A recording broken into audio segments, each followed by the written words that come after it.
আসসালামু আলাইকুম ওরহমতুল্লাহ ওয়াবারাকাতুহ। ঈদ মোবারক। আলহামদুলিল্লাহ, পৃথিবীর বেশিরভাগ অংশেই আজ শুক্রবার ঈদ। কোনো কোনো অংশে টেকনিক্যালি যেখানে চাঁদ দেখা যায়নি, যেমন বাংলাদেশ, জাপান বা এই বেল্টের কয়েকটা কান্ট্রিতে হয়তো শনিবার দিন ঈদ হবে। আলহামদুলিল্লাহ রাব্বিল আলামিন, যেটা আল্লাহ সুবহানাহু ওয়া তাআলা আমাদের জন্য করবেন সেটাই সবচেয়ে মঙ্গলজনক হবে ইনশাআল্লাহ তাআলা। তো আজকের আলোচনার বিষয়বস্তু হলো ঈদের দিনটাকে সর্বোচ্চ এবং সর্বোত্তম ব্যবহারের কি করতে পারি আমরা। আল্লাহ সুবহানাহু ওয়া তাআলা অনেক করুণাময়, দয়ালু, আমাদেরকে অনুগ্রহ করে রোজার মতো একটা মাস দিয়েছেন, সম্মানিত মাস। এবং ওই মাসটাতে আমরা লাইলাতুল কদর এই মাসের মধ্যে বিদ্যমান। আমরা চেষ্টা করেছি আমাদের সবার সাধ্যমতো ইবাদত করার জন্য। অনেকে হয়তো একটু বেশি করেছেন, অনেকে কম করেছেন, কিন্তু সেখানে যেটা আল্লাহ সুবহানাহু ওয়া তাআলা দেখবেন সেটা হলো কার কতটুকু আন্তরিকতা এবং প্রচেষ্টা ছিল। ওই জিনিসটাই বেশি গুরুত্বপূর্ণ।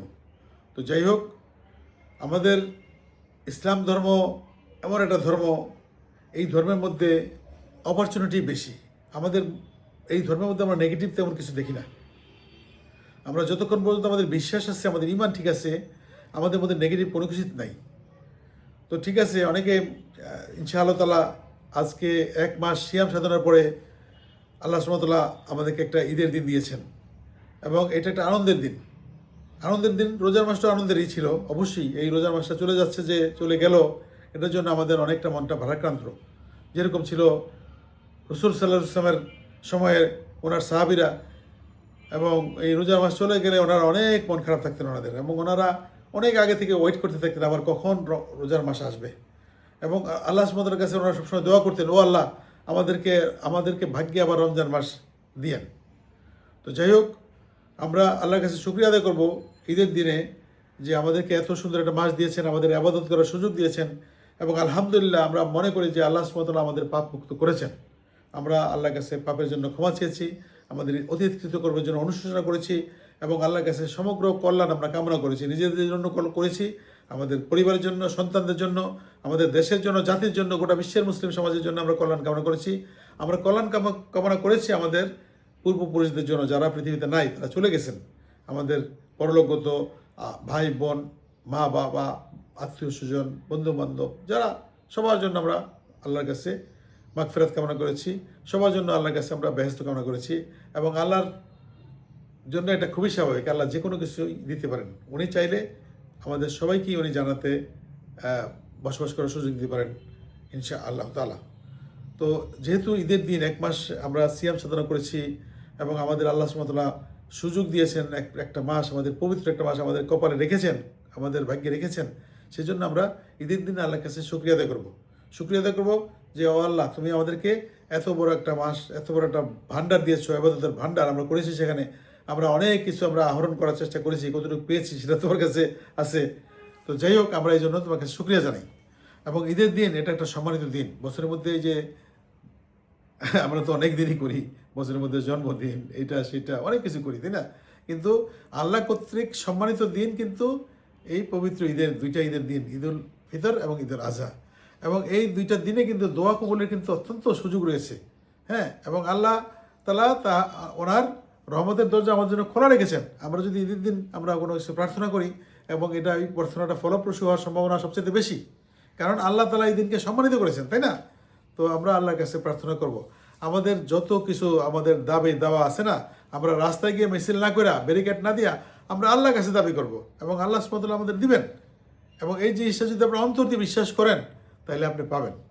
আমরা অনেকগুলি এরকম স্টোরি দেখেছি, তাই না? অনেক স্টোরি দেখেছি যে অনেক সময় মানে অনেক ধরনের ঘটনা মানুষের প্রকৃত ইবাদত বলে হয়ে যায়। একটা গল্প, আমার গল্পটা পুরো মনে না থাকলেও আমি বলি, এটা হয়তো আপনারা হয়তো শুনেছেন। যেমন একবার একটা প্লেন ক্রাশ হয়েছিল, একটা প্লেন ক্রাশ হলো, একটা বিমানে করে একজন খুব নাম করে ডাক্তার যাচ্ছিল এক জায়গায়, একটা প্লেন ক্রাশ হয়ে সে একটা জঙ্গলের মধ্যে পড়ে গেল আর কি। হ্যাঁ, ওই ডাক্তারের কোথায় অ্যাপয়েন্টমেন্ট ছিল, তার জরুরি অ্যাপয়েন্টমেন্ট, সেখানে প্লেনে করে যাবে, কিন্তু প্লেনটা ক্র্যাশ হয়ে গেল। ছোট্ট প্লেন ছিল, সেসনা প্লেন, 4 সিটার বা 6 সিটার। ওই প্লেনটা ক্র্যাশ হওয়ার পরে ডাক্তার জঙ্গলের মধ্যে পড়ে গেলেন। তো পড়ে গেলেন, তো উনি খুব নাম করা ডাক্তার, খুব বিজি মানুষ, কিন্তু এখন ওনার নিজের জীবনের সংকটে। যাই হোক, সেখানে সেই কোথা থেকে গ্রামের একটা লোক, একটা বয়স্ক লোক বা বয়স্ক মহিলা, আমি জানি না, ঠিক মনে নেই আমার, তারপরে তাকে উদ্ধার করলো, ওখান থেকে উদ্ধার করে তারপর তারা ঘরে নিয়ে গেল আর কি। হ্যাঁ, তো নিয়ে গেল, তারা ই করলো অনেক। হ্যাঁ, তো ওই ডাক্তারটা একটু সুস্থ হওয়ার পরে তো ভদ্রমহিলাকে বা ভদ্রলোককে যারা ওনাকে উদ্ধার করেছেন এবং আশ্রয় দিয়েছেন, তারা জিজ্ঞাসা করলো যে আপনাদের কোনো কাজে লাগতে পারি কিনা, আমার অনেক পরিচিত লোকজন আছে সেই শহরে, কোনো কাজ আপনাদের হেল্প করতে পারি কিনা। তো উনি ভদ্রমহিলা বা ভদ্রলোক যেই বললো, আমার একটা সন্তান খুব অসুস্থ, আমরা একটা বড় একটা ডাক্তারের অ্যাপয়েন্টমেন্ট যাচ্ছিলাম, তো ওই ডাক্তারের অ্যাপয়েন্টমেন্ট আমরা পাচ্ছি না কখনই, আমরা চেষ্টা করতেছি, আমার বাচ্চাটা মৃত্যুশয্যায়, তো ওরকম আর কি। হ্যাঁ, তো তারপরে ওই ভদ্রলোক বললো, আপনার বাচ্চা কোথায়? বললো এই তো আশেপাশের রুম আর কি। তো ভদ্রলোক নিজে উনি গেলেন নাকি, গিয়ে তারপর বাচ্চারা দেখলেন এবং ওনার চিকিৎসার ভার নিলেন উনি। হ্যাঁ, বললো আমি দেখতেছি এই সেই। বললো যে কীভাবে এটা সম্ভব হইলো, যে আমি প্লেনে করে যাচ্ছিলাম এক জায়গায় এবং এই রোগীর জন্য অনেক অ্যাপয়েন্টমেন্ট চাওয়া হইতেছিল আমার কাছে, আমি কখনোই অ্যাপয়েন্টমেন্ট দিইনি, কিন্তু আল্লাহ সুবহানাহু ওয়া তাআলা আমাকে প্লেন ক্রাশ করে আমাকে এখানে পৌঁছে দিয়েছেন। তো জিজ্ঞেস করলে ভদ্রলোক বা ভদ্রমহিলা যে বাচ্চার বাবা বা মা, আমার মনে হয় মাই, তো বললো যে আপনার কী এমন করেছেন যে, হ্যাঁ, তো বললো না, আমি আল্লাহর কাছে বলেছি যে আল্লাহ আমার বাচ্চাটাকে তুমি চিকিৎসা ব্যবস্থা করে দাও, ওই ডাক্তারের, যাতে আমাকে বাচ্চাটাকে অ্যাপয়েন্টমেন্ট পাই। তো এরকম আর কি, যে মানুষের দোয়ার বরকতে, এটা কিন্তু কোনো নিছক বানানো গল্প না, এটা সত্য ঘটনা, কিন্তু এরকম ঘটেছে, আপনারা হয়তো পাবেন খুঁজলে, যে ওই ডাক্তার অ্যাপয়েন্টমেন্ট দিচ্ছিলেন না, ওই ডাক্তারকে প্লেন ক্রাশ করে রোগীর বাড়িতে পাঠিয়ে দিচ্ছেন ডাক্তার। তো আমরা অনেক কিছু চাইলে আল্লাহ সুবহানাহু ওয়া তাআলা আমাদের কিন্তু দোয়া সবসময় কবুল করেন। অনেক সময় আমাদের আমাদের দৃষ্টিভঙ্গির ভুল, আমাদের বোঝার ভুল, আমাদের জানার ভুল, যার জন্য বুঝতে পারি না যে আল্লাহ সুবহানাহু ওয়া তাআলা আমাদের কীভাবে দিচ্ছেন, কোন দিক দিয়ে দিচ্ছেন। তো ঈদের দিনটা আমরা দোয়া কবুল করব। হ্যাঁ, দোয়া কবুলের জন্য আমরা আল্লাহর কাছে আবেদন করব এবং আশা করবো যে আমাদের আল্লাহ তাআলা দোয়া কবুল করবেন। আমাদের যত চাওয়া পাওয়া, আমরা বাবা মার কাছে চাইতাম, যেমন ছোটোবেলা আমাদের নীল রঙের শার্ট দিতে হবে, সাদা রঙের প্যান্ট দিতে হবে, কালো জুতা, তো ওরকম আর কি। আল্লাহর কাছে আমরা বলতে পারি যে আমাদের আল্লাহ এই চাহিদা দরকার আছে, আমাদের এই বাচ্চাটার অসুখ, আল্লাহ তুমি ভালো করে দেবো, ও আল্লাহ আমাদের এই একটা তামান্না আসছে, আমরা একটু ওমরা করতে চাই, আমরা হজ করতে চাই, আল্লাহ তুমি আমাদের একটু তুমি সহজ করে দাও, ও আল্লাহ আমাদের এই অসুস্থতা আসছে, আমাদের ঠিক করে দাও, আমাদের অফিসে আল্লাহ চাকরি করতেছি, প্রমোশন হচ্ছে না, আল্লাহ তুমি একটা ব্যবস্থা করে দাও আমাকে, আমি যাতে প্রমোশন পাই, আমার যাতে বেতন বাড়ে, এরকম আর কি। তো আমরা যে কোনো কিছু আল্লাহর কাছে যেতে পারি, কারণ আপনি যদি ধরেন একটা জিনিস আমি আপনার কাছে চাই বা আপনি আমার কাছে চান, একবার হয়তো চোখ লুচে দিব, দুইবার হয়তো দিতে পারি, তিনবার ফোন ধরবো না, কিন্তু আল্লাহ সুবহানাহু কাছে যত আপনি চাবেন আল্লাহ তত গ্র্যান্ট করবেন বেশি, এবং আল্লাহ দেওয়ার জন্য বসে আছেন, শুধু আমরা চাইতে পারি না, নিতে পারি না, এইটুকু আমাদের সমস্যা। তো যাই হোক, আমরা আল্লাহর কাছে ঈদের দিন দোয়া কবুলের জন্য দোয়া করবো এবং কবুলের জন্য আশা করব। তারপর ঈদের দিন আমরা কি করব, আমাদের আত্মীয় স্বজন সবার খোঁজখবর নেব। হ্যাঁ, এটা একটা সুন্নাহ, আমরা একসাথে ইবাদত করব, ঈদের নামাজ পড়বো সবাই মিলেমিশে, সেখানে সবার সাথে আমরা কুশল বিনিময় করব, এবং যারা ওখানে উপস্থিত থাকবে না তাদেরকে আমরা ফোন করবো। এখন তো ফোনের সুবিধা আছে সবার, আগে ছিল না। আমরা ফোন করে খবর নেব, টেক্সট করে খবর নেব, ফেসবুক, ইনস্টাগ্রাম, কত কিছু আছে না, আমরা খবর নেব যে কেমন আছো ভাইয়া, কেমন আছো বোন, খালাম্মা, এই সেই, দেশে বিদেশে, এখন তো পৃথিবী সবার খোঁজ খবর নিতে পারেন। আপনারা কুশল নেবেন ভালো উদ্দেশ্যে, কাউকে খুশি করার উদ্দেশ্যে, আল্লাহর খুশির জন্য করবেন। মানুষের খোঁজখবর আমরা নেবো, তারপরে আমরা ভালো খাবার দাবার খাবো। আমরা অনেক রান্না করি, তাই না?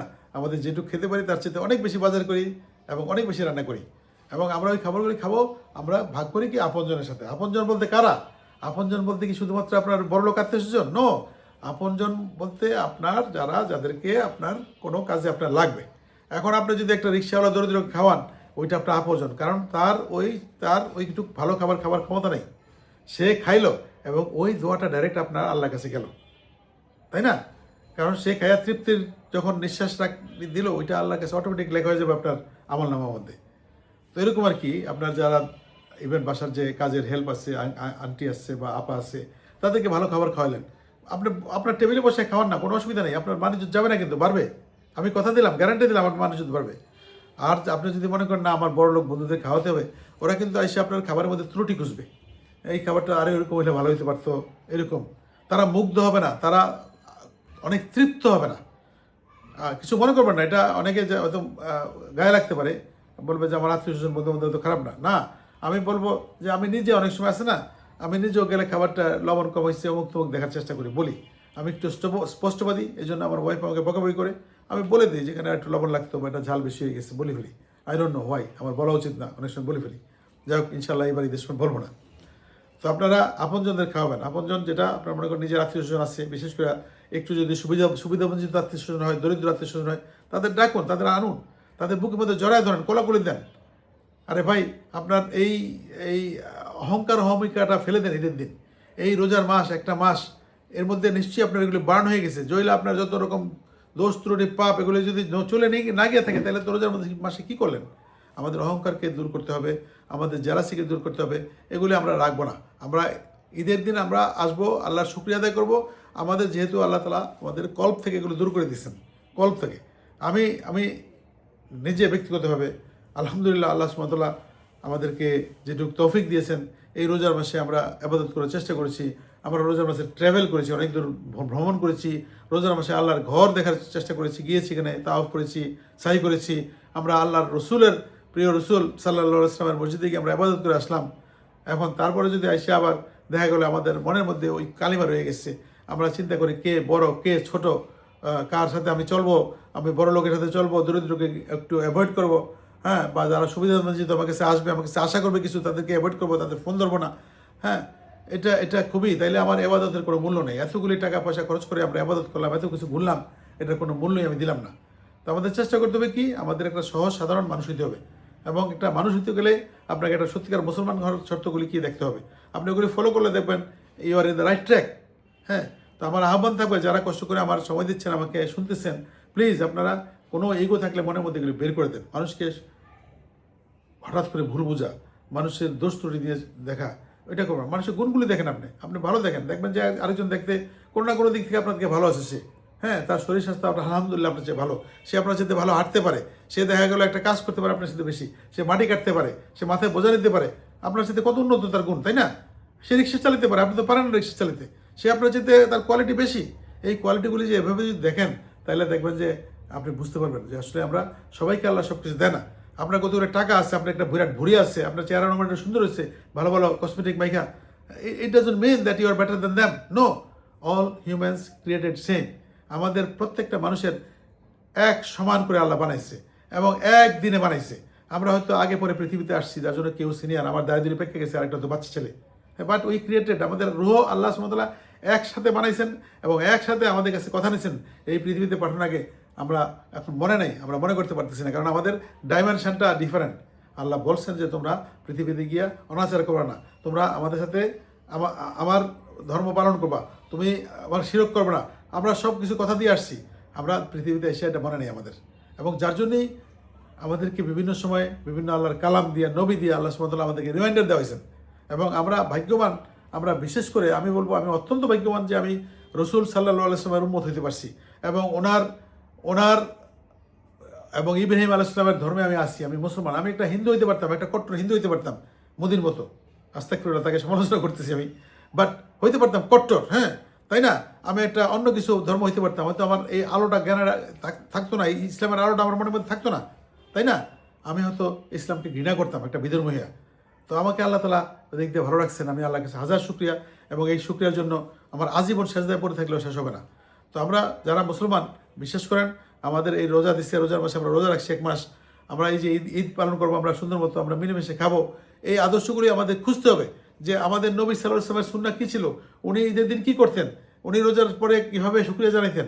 হ্যাঁ, এইভাবে ফলো করলে আমাদের সার্থকতা, সফলতা সব কিছু আসবে। তো যাই হোক, আমার আহ্বান হলো যে আপনারা ঈদের দিন ঈদ পালন করুন একটা সত্যিকার মুসলমানের মতো। হ্যাঁ, এবং আপনি খোঁজখবর নেন। আমি চেষ্টা করতেছি আমার মিসিং আত্মীয় স্বজনের খোঁজখবর নিতে, এবং আমি একটা প্ল্যান করছি যে আল্লাহ সুবহানাহু ওয়া তাআলা যদি আমাকে ঠিক রাখে না, ঈদের পরের দিন আমি আমার আত্মীয় স্বজন যারা ধনী গরিব সবার সাথে মিলে আমি একটু সময় কাটাতে চাই। আপনারা দোয়া করবেন, ইনশাআল্লাহ তাআলা ওইটার ব্যাপারে আমি এক্সপিরিয়েন্স শেয়ার করবো যদি আমি সফল হই। আমার এখন একটা প্রজেক্ট চলতেছে, হ্যাঁ, আরও তো বাকি আছে, ইনশাআল্লাহ তাআলা আমার ওরকম প্ল্যান। এবং আমি আমার মিসিং আমার কাজিনস, আমার সিস্টার, ব্রাদার্স, আমার নেফিও, নিস, আমার আছে না, আমার আঙ্কেল, আন্টি, ওদেরকে আমি খোঁজ করতেছি, এবং আমি চেষ্টা করতেছি যাদের সাথে দেখা হয় তাদের কাছে আমি ক্ষমা চেয়ে নিতেছি যে আমি যদি কোনো ভুল ত্রুটি করে থাকি। আমি কালকে আমার একটা বোনের সাথে আমার অনেক সময় কাটাইলো, আমি বললাম যে বোন, আমি যদি ছোটোবেলা তোমাকে কোনো আঘাত দিয়ে থাকি আমাকে তুমি ক্ষমা করো। সে একদম আমাকে ধৈরা বলে, কি ভাই তুমি কি বলো, তুমি আমার ভাই, তুমি আমাকে কষ্ট দাও নি কখনো। কিন্তু আমার কিন্তু মনে আছে ছোটোবেলা তাকে মাইট টাইট দিয়েছিলাম কুতকুত খেলতে গিয়ে বা কোনো কিছু একটা। তো এরকম আর কি, আপনার ক্ষমা চেয়ে নেওয়া, মানুষের কাছ থেকে ভালোবাসা কামনা করা, মানুষকে জড়ায় ধরা, মানুষকে আছে না এনলাইট করেন, নিজের আত্মাকে শান্তি দেন, ওদের আত্মাকে শান্তি দেন, এবং এগুলি একটা আবাদত হিসেবে গণ্য হবে। মানুষ, আপনি যদি সত্যিকার মুসলমান হন, আপনার হাত দ্বারা, আপনার জিহ্বা দ্বারা কেউ তো কষ্ট পাওয়ার কথা না। আমি নিজে অনেক লজ্জিত, আমি অনেক মানুষকে কষ্ট দিয়েছি জীবনে, অনেক মানুষের সাথে সঠিক আচরণ করতে পারিনি, এটার জন্য লজ্জিত, এবং তাদের সাথে দেখা হলে আমি ক্ষমা চেয়ে নেই, এবং আমি মনে করি যে আমি কাউকে আর কষ্ট দেওয়ার চেষ্টা করবো না। হ্যাঁ, এটি আর কি। তো ইনশাল্লাহ আমাদের রোজার এই যে 1 মাসের যে এই পূর্ণময় মাসটার একটা রিফ্লেকশন আমাদের মধ্যে থাকতে হবে। আবার রোজা আসা পর্যন্ত বাকি 11 মাস আল্লাহ তাআলা আমাদের তো হেদায়েতের মধ্যে রাখেন, হেফাজতের মধ্যে রাখেন, আমরা যাতে পাপের মধ্যে লিপ্ত না হই, এটার জন্য আল্লাহর কাছে দোয়া করবেন। তো যাই হোক, কথা বলতে গেলে অনেক কথা হয়ে যায়, আর আমি সবসময় চেষ্টা করি ভিডিওগুলি 10 মিনিটস মধ্যে রাখার জন্য, কিন্তু এগুলি 16, 17, 18, 20 মিনিট হয়ে যায়। তো এইটুকুই কথা আমার আজকে। আমি আরও একটা এপিসোড আজকে করবো, আরেকটা জিনিস বানাবো। আমি কোনো প্ল্যান করি না, মনে যেটা আসে সেটাই বলি। এটার মধ্যে ভালো কোনো কিছু থাকলে আপনারা সেটাও বলবেন, খারাপ কিছু থাকলে সেটাও বলেন, আমি শুধরানোর চেষ্টা করব। সবাইকে আবার ঈদ মোবারক জানাচ্ছি। আসসালামু আলাইকুম ওয়া রাহমাতুল্লাহ ওয়া বারাকাতুহু।